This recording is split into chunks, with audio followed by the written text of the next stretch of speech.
eu sou a Lu Ribeiro, esse é o Explica e já peço desde já para que vocês se inscrevam no canal, ativem o sininho, comentem, se curtirem o vídeo, dê um joinha, ajudem uma professora blogueirinha e vamos conversar um pouco sobre esse tema que apareceu aqui no título para vocês. A gente vai falar um pouco hoje sobre a relação entre Álvares de Azevedo, ultrarromantismo e a questão da LGBTfobia.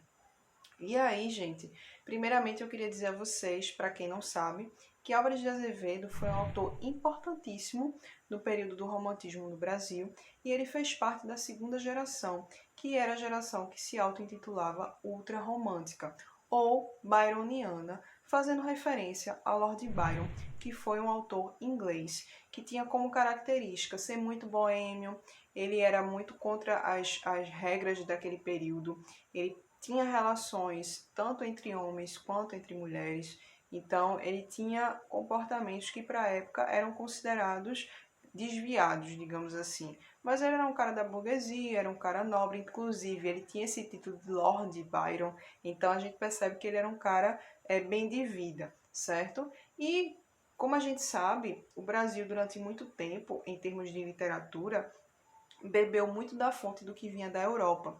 Então, a gente sabe que isso daí vai ter um peso. E aí a gente tem outra obra que vai ser muito influenciada aí, vai ser muito influenciadora, na verdade, para vários outros autores, que vai ser O Sofrimento do Jovem Werther, de Goethe. E essa obra, ela é a personificação, digamos assim, do sentimento dessa segunda geração ultrarromântica. O ultra, gente, significa que era um romantismo exagerado por demais. E dentro dessa obra, o Sofrimento do Jovem Werther, a gente vai ter um homem muito apaixonado por uma mulher que já está prometida para outro homem e Werther, que no caso é o que dá o título ao livro, ele vai acabar sucumbindo no sofrimento por não conseguir ter um relacionamento com aquela mulher que ele ama e vai acabar cometendo suicídio. Devido a essa obra, devido ao sentimento que permeava a Europa naquele período, houveram vários casos de suicídio. Então a gente percebe o peso que a literatura tinha em relação a influenciar os jovens. Então, a gente percebe que aquela geração ali, eles são caracterizados muito pelo tédio, pela tristeza, pelas reflexões profundas. Então, era uma tristeza que habitava mesmo neles. E o índice de suicídio era muito elevado naquele período. Então, quando obras traziam essa temática de uma forma romantizada, potencializavam mais ainda e acabavam influenciando aquelas pessoas, certo? E por que eu digo romantizada? Porque essas obras, tanto o Sentimento do Jovem Werther, quanto os poemas daqui de Álvares de Azevedo, que vai ser, como eu falei para vocês, muito influenciado por Byron e também por Goethe, mas muito mais por Byron, certo? Ele vai trazer nos poemas dele a beleza na morte. Então, é como se a morte fosse algo bom, fosse um alívio, que é justamente o sentimento, mais ou menos, das pessoas depressivas, porque elas encontram na morte a paz, digamos assim, vai ser a solução dos problemas que elas estão tendo. E isso, claro, eu sei que é um ponto mínimo que é relacionado à depressão. Mas aí, Lu, o que é que isso tem a ver com a LGBTfobia? Então, gente, Álvares de Azevedo era gay, certo? Então, isso é muito pouco, não, é pouquíssimo falado dentro no universo estudantil, né? Digamos assim. É muito difícil um professor chegar na sala e falar isso. E isso tem um peso muito grande, porque vejam, vamos parar para analisar. A gente está falando de uma geração que se intitulava ultrarromântica, mas também era conhecida como mal do século. Mal do século, suicídio, o autor representante brasileiro, ele era homossexual e ele não conseguiu concretizar ao que a gente consegue aparentar pelas escritas dele aquele sentimento com a pessoa que ele amava. Então vejam a relação que existe entre essas três temáticas. E aí tem mais um detalhe. Álvares de Azevedo, vou falar um pouquinho da história de vida dele, tá? Ele sofreu bastante porque ele se mudou de São Paulo para o Rio de Janeiro para estudar e ele estudou Direito durante 4 anos. E nesse tempo, eu até queria comentar aqui com vocês um dos feitos dele, que ele criou aqui, nesse período que ele estava na faculdade, isso lá em 1848, tá? Ele, na verdade, gente, desculpa, ele sai do Rio de Janeiro e vai para São Paulo, tá? Cursar Direito. E aí ele funda a Revista da Sociedade Ensaio Filosófico Paulistano. E ele foi um dos tradutores do quinto ato de Otelo de Shakespeare, tá? Então, o que acontece? A gente percebe que ele era um cara que estudava muito. E nesse período que ele estava na universidade, na faculdade, ele estava estudando bastante e ele só vivia basicamente para os livros. Então, ele estava longe da família, tinha essa questão de ser homossexual. E eu vou dizer a vocês porque isso também foi comprovado, porque é documentado, tá? Ele fez um poema para a pessoa que ele amava. E aí, daqui a pouco eu chego nessa parte, tá? E aí, um ano antes de ele concluir a faculdade de Direito, ele ficou doente. Ele contraiu tuberculose e ele também estava com um tumor.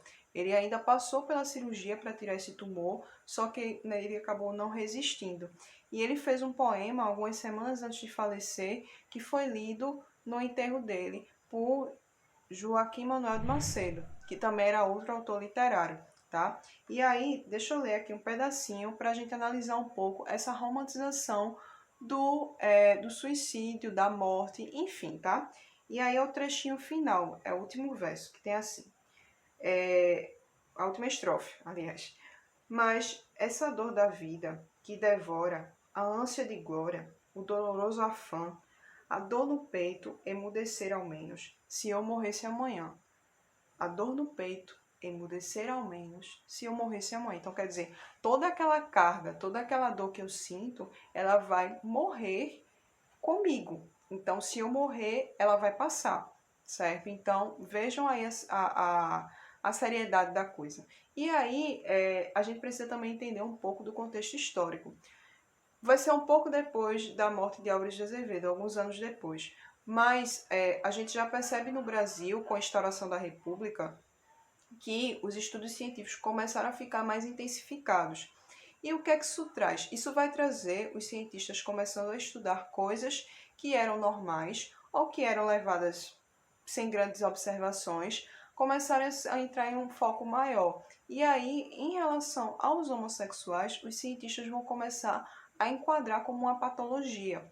Então, é bem complicado isso daí e coincide mais ou menos com o período aí de Álvares de Azevedo. Então imagine aquelas pessoas que eram homossexuais naquele período e para frente, o quanto não houve uma luta para tirar esse termo doença que inclusive até uns anos atrás ainda existia, né? E aí, o que Álvares de Azevedo escreveu para o amado dele que se chamava Luiz? É só um trechinho, tá? Meu caro Luiz, falei-te sempre com a mão no coração. Se algum dia eu morresse moço ainda, se o gelo da morte me corresse na trama do cérebro, há em algumas das minhas cartas a ti uma história inteira de 2 anos, uma lenda, dolorosa sim, mas verdadeira, como uma autópsia de sofrimentos. Então a gente percebe que ele sofria e que ele escreveu em cartas todo o sofrimento que ele passou por amar esse homem. Então Álvares de Azevedo morreu cedo, tá? Ele morreu com 20 anos, e aí a gente percebe que ele nunca conseguiu concretizar de fato uma vida amorosa com quem ele gostaria, tá? Então, eu acredito que o fato dos estudantes não saberem que Álvares de Azevedo é gay já é uma prova da LGBTfobia, porque é uma representatividade, já que é o autor mais importante da segunda geração do romantismo. Então é importante que vocês entendam todo esse contexto, tá? O ultrarromantismo também tem outras características, como a evasão, o sentimento de tédio, como eu tinha falado anteriormente, vontade de morrer, pessimismo, enfim. Então era um sentimento que assolava a sociedade daquele período e imagina para uma pessoa que era considerada errada por amar alguém que diziam que não deveria amar, né? Então fica aí a reflexão, conheçam mais de Álvares de Azevedo, conheçam mais autores gays, tá? A gente tem aí Mário de Andrade, a gente tem aí outros autores que vocês precisam conhecer e obras relacionadas. Nesse vídeo, recomendo a vocês que leiam O Bom Crioulo, que é uma obra do naturalismo brasileiro, escrita por Adolfo Caminha. Espero que vocês tenham gostado do vídeo. Se gostaram, já sabem, compartilhem. E é isso, galera. Beijo pra vocês e até a próxima. Tchau, tchau.